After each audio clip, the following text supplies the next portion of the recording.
যদি জীবনে খুব বেশি সফল হতে চাই, খুব বড় ব্যবসায়ী হতে চাই, খুব বড় আলেম হতে চাই, খুব বড় ডাক্তার হতে চাই, তাহলে আল্লাহ রাসূল যেমন খুব মহান নবী, মাকাম মাহমুদ, অনেক বড় কিতাব কোরআন, শেষ নবীর দায়িত্ব, সর্বশ্রেষ্ঠ নবীর দায়িত্ব, এত মহান জায়গা অর্জন করার জন্য, এত বড় দায়িত্ব অর্জন করার জন্য যেমন আল্লাহ তার রাসূলকে বলেছে আপনাকে রাতের সালাত আদায় করতে হবে, না হলে এই দায়িত্ব, এই সফলতা আপনি অর্জন করতে পারবেন না।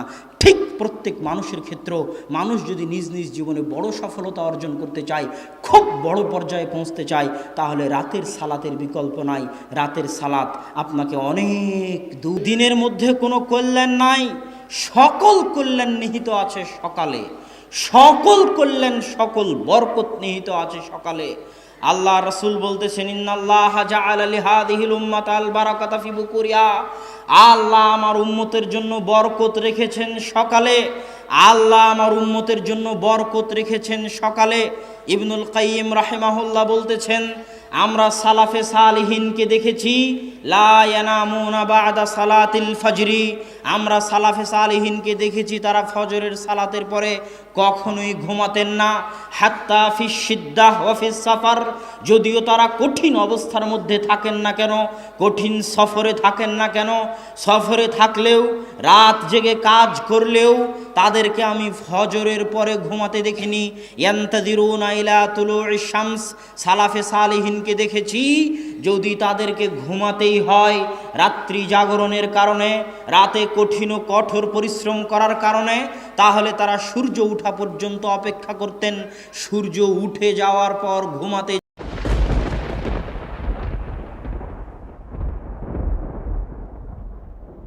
এই সময়ে যতই কষ্ট হোক না কেন, ইবনুল কাইয়িম বলতেছেন আমি সালাফে সালিহিনকে ঘুমাতে দেখিনি। কেন? ইন্নাল আরজাক ওয়াল বারাকাহ তানজিলু মিনাস সামা, মানুষের রুজি রুটি বরকত আল্লাহর পক্ষ থেকে সকালবেলা অবতীর্ণ হয়, আল্লাহর পক্ষ থেকে সকালবেলা অবতীর্ণ হয়। এই জন্য আল্লাহ সুবহানাহু ওয়া তাআলা পবিত্র কোরআনে সকালের যত নাম রেখেছেন, ওয়াল ফাজর, ফাজর শব্দের অর্থ হচ্ছে জহারা, ফুটে ওঠা, প্রকাশিত হওয়া।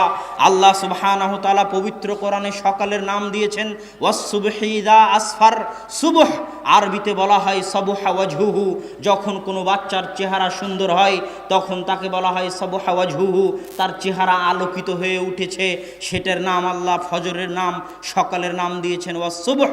আল্লাহ ফজরের নাম দিয়েছেন ইযা আসফার, আসফার মানে প্রস্ফুটিত হওয়া, আলোকিত হওয়া। আল্লাহ সকালের নাম দিয়েছেন ওয়ান-নাহারি ইযা তাজাল্লা, দিন যখন জ্বলে ওঠে, দিন যখন প্রস্ফুটিত হয়। আল্লাহ সুবহানাহু ওয়া তাআলা সকালের জন্য পবিত্র কোরআনে যত শব্দ ব্যবহার করেছেন সব শব্দ আলোকিত হওয়া, প্রস্ফুটিত হওয়া, জ্বলে ওঠা, প্রজ্বলিত হওয়ার সাথে সম্পৃক্ত। ঠিক একইভাবে আল্লাহ সুবহানাহু ওয়া তাআলা এই পৃথিবীকে পরিচালনা করেন। সুন্নাতুল্লাহি ফি তাদবিরিল আরজ, পৃথিবী পরিচালনায় আল্লাহর মূলনীতি, পৃথিবী পরিচালনায় আল্লাহর মূলনীতি যদি কেউ জানতে চায়, মানুষের এই 50-60 বছরের জীবনে পৃথিবী পরিচালনায় আল্লাহর মূলনীতি জানা সম্ভব নয়। কেউ যদি পৃথিবী পরিচালনায় আল্লাহর মূলনীতি জানতে চায়, তাকে 500, 600, 700 বছর, 1000, 1500 বছরের ইতিহাস পড়ে দেখতে হবে আল্লাহ কিভাবে পৃথিবী পরিচালনা করেন। তবে ফজরের ক্ষেত্রে, সকালের ক্ষেত্রে পৃথিবী পরিচালনায় আল্লাহর মূলনীতি হচ্ছে আল্লাহ সকল সৃষ্টিজীবকে এইভাবে সাজিয়েছেন। সকালবেলা ফুল ফোটে, সকালবেলা সূর্য ওঠার আগে পাখিরা জেগে ওঠে, সকালবেলা সূর্য ওঠে। আল্লাহ পৃথিবী এইভাবে সাজিয়েছেন। আল্লাহ যখন ফেরেশতাদের দায়িত্ব বন্টন করে দিয়েছেন, তখন ফেরেশতাদের দায়িত্ব বন্টনের যে পালা বদল হয় সেটাও ফজরের সময় হয়। এটা হচ্ছে পৃথিবী পরিচালনায় আল্লাহর মূলনীতি। পৃথিবী পরিচালনায় আল্লাহর মূলনীতি সামনে রাখলে এবং ফজরের জন্য আল্লাহ কোরআনে যত শব্দ ব্যবহার করেছেন সেগুলোকে সামনে রাখলে এ কথা স্পষ্ট, কেউ যদি তার জীবনকে আলোকিত করতে চায়, কেউ যদি তার জীবনকে প্রস্ফুটিত করতে যায়, কেউ যদি তার জীবনকে সফল করতে চায়, সে কৃষক হোক, ডাক্তার হোক, ইঞ্জিনিয়ার হোক, ছাত্র হোক, ব্যবসায়ী হোক, তাকে সকালকে কাজে লাগাতে হবে। সকালের কল্যাণ থেকে বঞ্চিত হয়ে জীবনে সফল হওয়ার স্বপ্ন দেখা আকাশ কুসুম কল্পনার শামিল। সম্মানিত উপস্থিতি, সকালে এত বরকত, সকালে এত বরকত, সকালে এত বরকত যে কেউ যদি চাক্ষুষ সকালের বরকত দেখতে চায় তাহলে তাকে হেফজখানায় যেতে হবে, কোরআন হেফজ করতে হবে। আমিও হেফজখানার ছাত্র, ছোট ছোট ছাত্রের সাথে আমি কোরআন হেফজ করেছি। সব হেফজখানায় ফজরের আগে বাচ্চাদের উঠিয়ে দেওয়া হয়, কেননা ওয়াল্লাহে আল্লাহর কসম, ওয়াল্লাহে আল্লাহর কসম, ওয়াল্লাহে আল্লাহর কসম, ফজরের সময় যত কোরআন মুখস্থ হয় সারা দিনের আর কোনো সময়ে অত কোরআন মুখস্থ হয় না। ফজরের সময় যত কোরআন মুখস্থ হয় সারা দিনের আর কোনো সময়ে অত কোরআন মুখস্থ হয় না। আজকে হতভাগা মুসলিম জাতির জন্য আল্লাহ ফজরের সালাত দিয়েছে। ফজরের সালাতের পরে সে কোরআন তেলাওয়াত করবে, কোরআন তেলাওয়াত দিয়ে দিন শুরু করবে। এর চেয়ে কল্যাণকর, এর চেয়ে সুন্দর দিন, এর চেয়ে ভালো দিন, এর চেয়ে উত্তম দিন পৃথিবীতে আর কোনো কিছু হতে পারে না। যেই দিন আল্লাহর বাণী দিয়ে শুরু হয় না ওই দিনের কোনো মূল্য নাই, কেননা আল্লাহ সকল বরকত আসে আল্লাহর পক্ষ থেকে। আর কোরআন হচ্ছে আল্লাহর বাণী, যেখানে কোরআন পড়া হবে ওখানে বরকত হবে, যে কোরআন পড়বে তার জীবনে বরকত হবে। অতএব সুন্দর দিন কেউ যদি টাইম ম্যানেজমেন্ট করতে চায়, সময় বরকত পেতে চায়, তাকে ফজরের সালাত আদায় করতে হবে।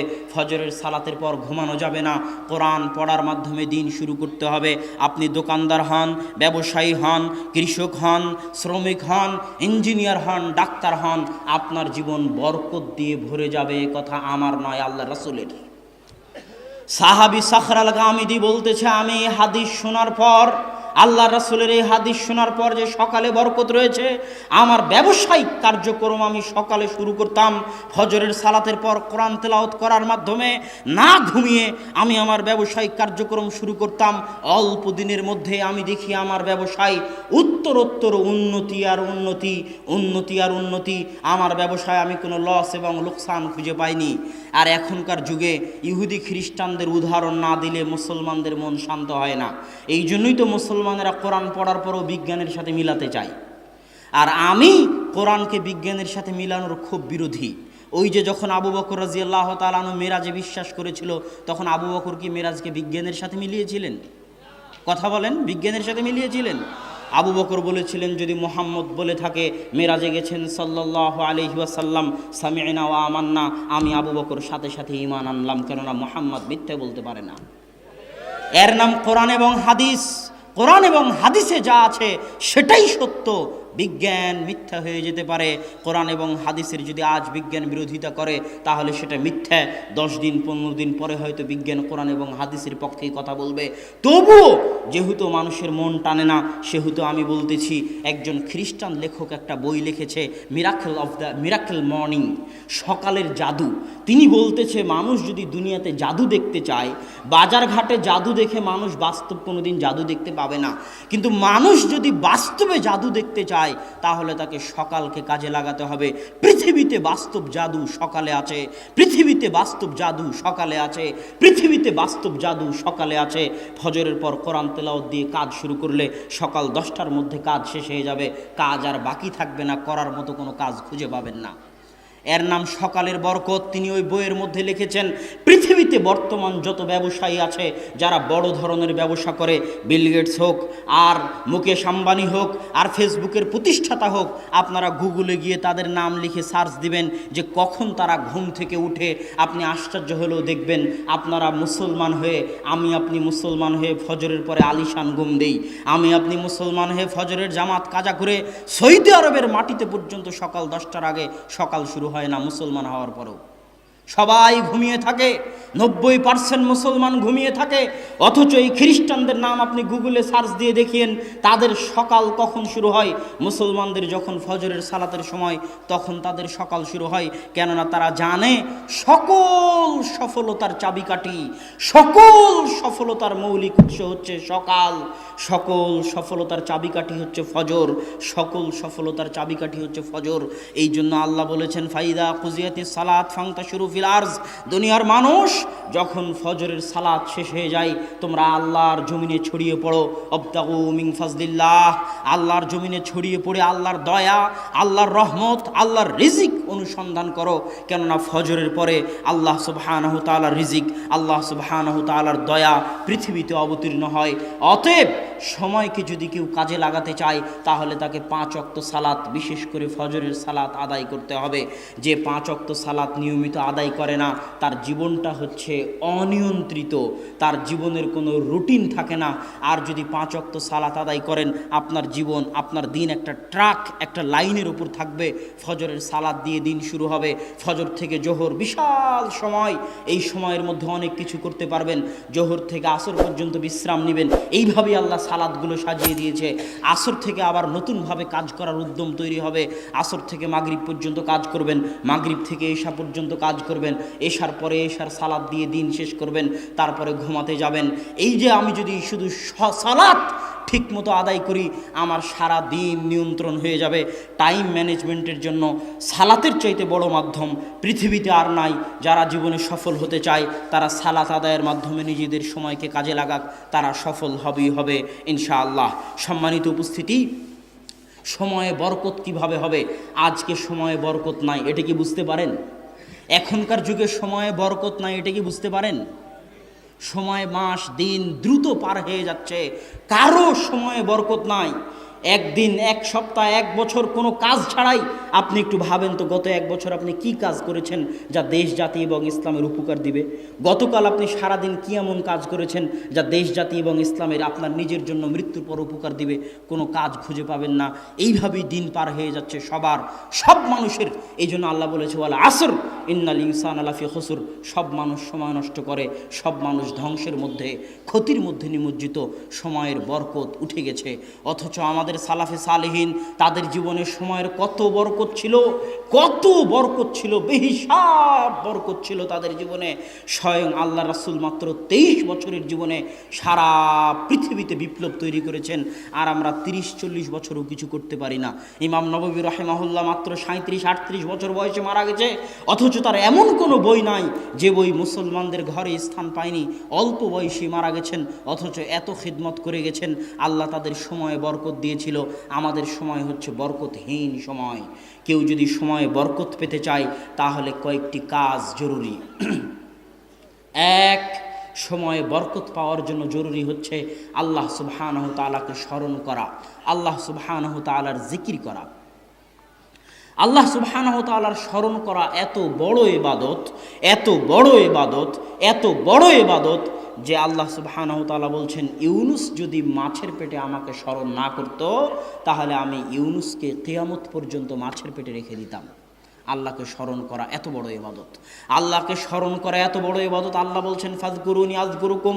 দুনিয়ার মানুষ পৃথিবীর যেখানেই থাকো না কেন, আফ্রিকার জঙ্গলে থাকো আর আটলান্টিক মহাসাগরের অতল গহ্বরে থাকো, যেখান থেকে আমাকে স্মরণ করো না কেন, আমি আল্লাহ এই মহাপরাক্রমশালী সত্তা হওয়ার পরেও, সারা পৃথিবীর মালিক হওয়ার পরেও যেখান থেকে আমাকে স্মরণ করবে, আমি আল্লাহ সেখানেই, সেই অবস্থাতেই তোমাকেও স্মরণ করব। আল্লাহু আকবার, আল্লাহু আকবার। আল্লাহ সুবহানাহু তাআলার এই কথার মূল্য দেওয়ার মতো, আল্লাহ সুবহানাহু তাআলার এই কথার মূল্য দেওয়ার মতো যোগ্যতা আমাদের নাই। আমরা যদি সময়ে বরকত পেতে চাই আল্লাহকে স্মরণ করতে হবে।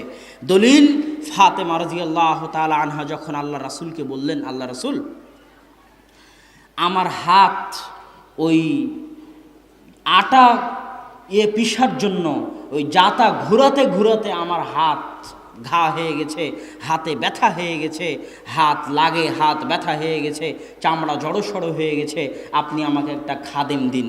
তখন রাসূল সাল্লাল্লাহু আলাইহি ওয়াসাল্লাম বলেন, আলা আদুল্লুকুমা মা হুয়া, আমি কি তোমাদেরকে ওই জিনিসের দিকে ডাক দিব না, ওই জিনিসের কথা তোমাদের বলে দিব না যেটা একটা খাদেম দেওয়ার চাইতে তোমাদের জন্য বেশি কল্যাণ করা হবে। ফাতেমা রাদিয়াল্লাহু তাআলা আনহা চাইলেন খাদেম, আর আল্লাহর রাসূল বলতেছেন খাদেমের দরকার নাই, একটা জিনিস বলে দিচ্ছে ওটার উপর যদি আমল করো খাদেমের চাইতে বেশি উপকার পাবা। কি? 33 বার সুবহানাল্লাহ বলবা, 33 বার আল্লাহু আকবার বলবা, 33 বার আলহামদুলিল্লাহ বলবা, খাদেমের চাইতে বেশি উপকার পাবা। মানুষ এই হাদিস শোনার পরে মনে করে এটা শুধু আধ্যাত্মিক ব্যাপার, এটার সাথে দুনিয়ার কোনো সম্পর্ক নাই, অথচ এটা অবাস্তব। আল্লাহ রাসূলের কাছে চাওয়া হচ্ছে খাদেম, কাজের লোক চাওয়া হচ্ছে, আর আল্লাহ রাসূল শিখিয়ে দিচ্ছেন কি? কথা বলেন না কেন? আল্লাহ রাসূল কি শিখিয়ে দিচ্ছে?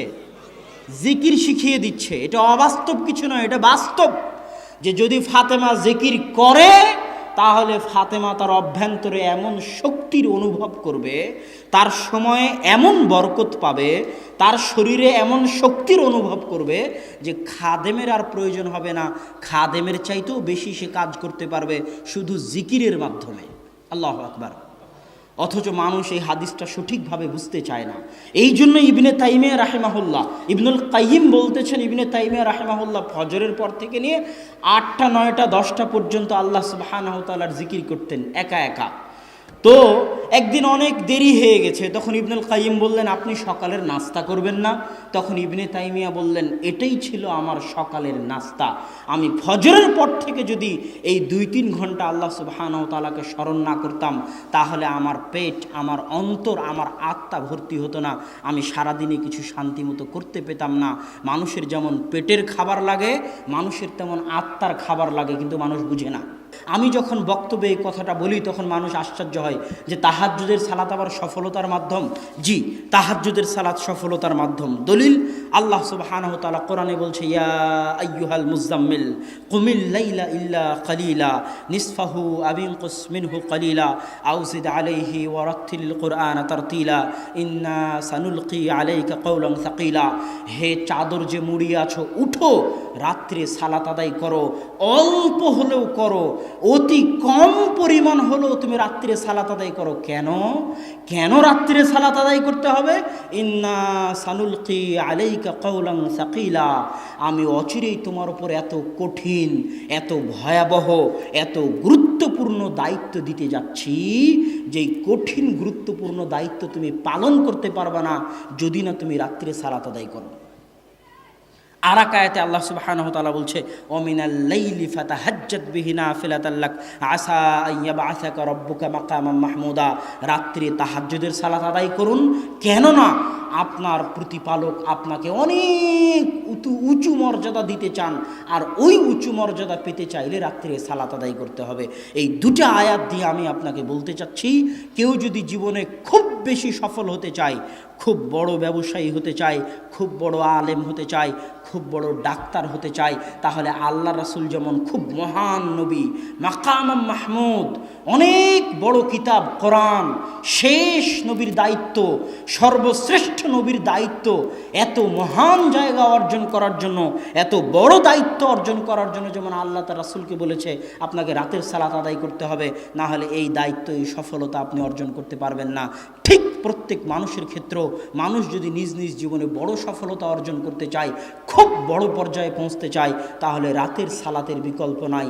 রাতের সালাত আপনাকে অনেক দূর এগিয়ে নিয়ে যাবে, আপনার ব্যক্তিগত, আপনার পারিবারিক, সামাজিক, রাষ্ট্রীয় সকল ক্ষেত্রে রাতের সালাত আপনাকে মহান সফলতা দিবে, এত কোনো সন্দেহ নাই। অতএব রাতের সালাত আদায় করতে হবে। আল্লাহ সুবহানাহু ওয়া তাআলা আমাদেরকে রাতের সালাত আদায়ের তৌফিক দান করুক, আল্লাহুম্মা আমিন। সম্মানিত উপস্থিতি, রাতের সালাতের অনেক ফজিলত আছে, যেটা আপনারা আব্বুর বক্তব্যে অনেক সময় শুনতে পাবেন যে রাতের সালাতের আরও কত ফজিলত আছে। আমি শুধু সফলতার সাথে সংশ্লিষ্ট যতটুকু ততটুকু বললাম। বক্তব্যের শেষে চলে এসেছি। সফলতাকে ধরে রাখার জন্য 2 থেকে 3টে জিনিস খুব জরুরি।